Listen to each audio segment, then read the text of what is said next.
కుంభరాశి వారికి అంగారకుడి మూలకంగా గోచార ఫలితాలు ఎలా ఉంటాయో తెలుసుకుందాం. కుజుడు కుంభరాశిలో జన్మించినటువంటి వారికి 4వ స్థానంలో సంచరిస్తున్నాడు.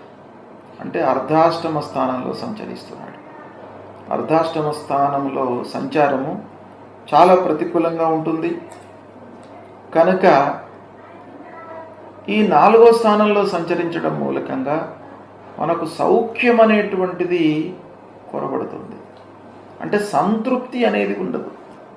ఏ పని చేసినప్పటికీ అది పని పూర్తి కాకపోవడము, లేదా ఆలస్యంగా పూర్తి కావడము, అందులో ఎన్నో విఘ్నాలు రావడము, నష్టం జరగడము, ఆ పని మూలకంగా దగ్గర వాళ్లతో వైషమ్యాలు, ఇలాంటివి ఎన్నో మనకు చేదు అనుభవాల మూలకంగా సంతృప్తి లేకుండా ఉంటుంది.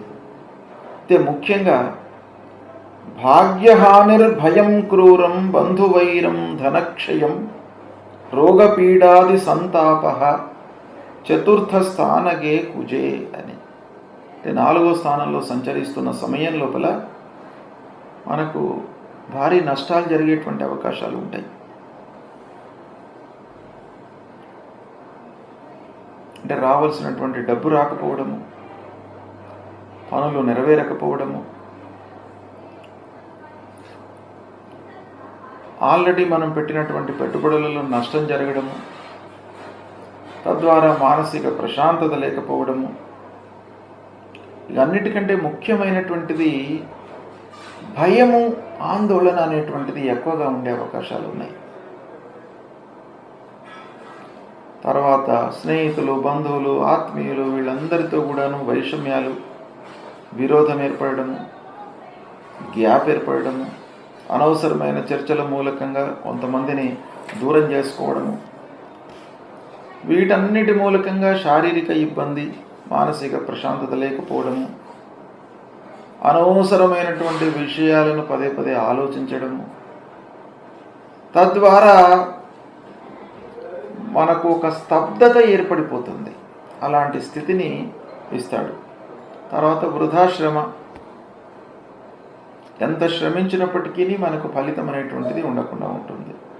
ఈ విధంగా కుజుడి యొక్క ఫలితాలు ఉంటాయి. అయితే ముఖ్యంగా ఈ అర్ధాష్టమ స్థానం చాలా ప్రతికూలమైనటువంటిది కనుక మీరు అంగారకుడి విషయంలో భూమి, వాహనము, అన్నదమ్ములు, వ్యవసాయదారులు, కల్టివేషన్ విషయంలో, పారిశ్రామికవేత్తలు, ఫ్యాక్టరీ మిషనరీల విషయంలో జాగ్రత్తలు తీసుకోవాలి.